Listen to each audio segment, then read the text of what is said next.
السلام عليكم ورحمة الله وبركاته. سو dhawaada channelka Maxamed Steel oo naga barateen badan ismino barnaamijka ciyaaraha.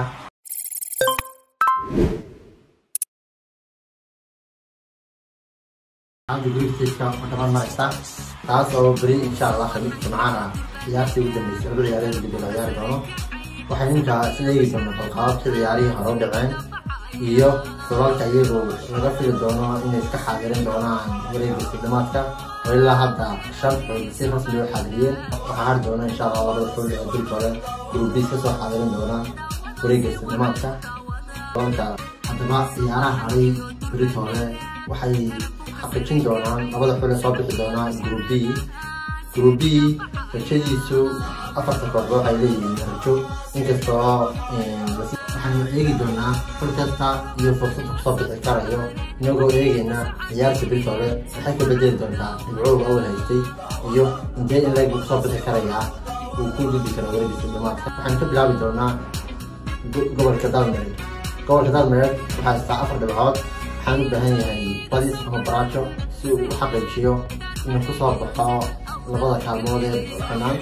halka gobolka Sanaag isaga laga doonayo baraajo iyo badis la farsamada saaxil iyo xaysimana iyaga waxaan guul ahayn ma gaarsin doonaan wareegga fardabaad marka laga yimaado ciyaarta Britole waxa uu ciyaari doonaa gobolada xaysimo iyo saaxil oo bilaabay doonta kooda boqornimo ciyaartaasi labada xul ka soo badiya wuxuu fiican ka leeyahay inuu u gudbo wareeg hadaba maalinta sabtida waxay la geli doonaa maalinta sashaa halka maalinta xadda uu ka bilaabmi doono ciyaarta kooxda koobaad ee sanareebka wareegga sidamaadka waxaana sareeri doonaa kooxdii group A kaga soo baxday wanka iyo kooxda group C kaga soo baxday tuuga oo kala ah gobolka Hawd iyo gobolka Baran maalinta Isniintana waxa uu ciyaari doonaa kooxda group A tuuga kaga soo baxday gobolka Maroodijeexa iyo kooxda group C wanka kaga soo baxday gobolka Awdala xulka group B kaga soo baxa kaalinta koobaad oo ilaa hadda aan sir kooxda kaalinta koobaad kaga soo baxda ay wajihi doonto kooxda group D kaalinta labaad kaga soo baxday wax gobolka Sool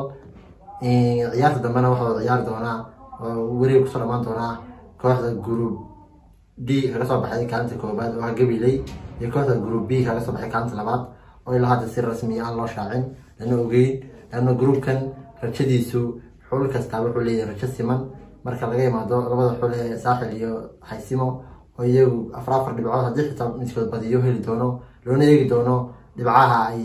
Sanaag ay ka rajo fiican yihiin labada kooxood ee xaysimo iyo Sanaag xaysimo iyo saaxil kuwaas oo u baahan inay iyagu badiyaan gool badan midkood ku badiyo si lacag hadii Sanaag laga badiyaan badaal mareed ay u soo baxaan midkood sanadkan koobku aad buu xamaasad badnaa waxaa jiray xubal badan oo laga rajeynayn inay soo xaadiriyaan wareegga dambe laakiin se imika wacdaraha iyo dadarta muujiyeen ay muujinayso inay gaari karayaan meel intan ka fog dadkan loo saadaalin karayo inay wareeg intan ka fog gaadhaan waxaa ka mid ah gobolka Sool oo wacdara ka dhigay group D halka group B halka group C ay wacdara ka dhigtay gobolka Baran oo 5 gool ku badisay ciyaarteedii Selen waxaana la filayaa in labada xul ay ka gaaraan rajo fiican koobka inta socdo halka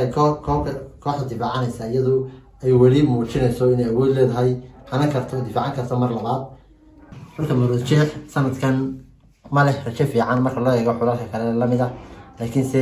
uu gaari karaya meel semi final ama final xataa laga socdaa channel hadii kala qaadanay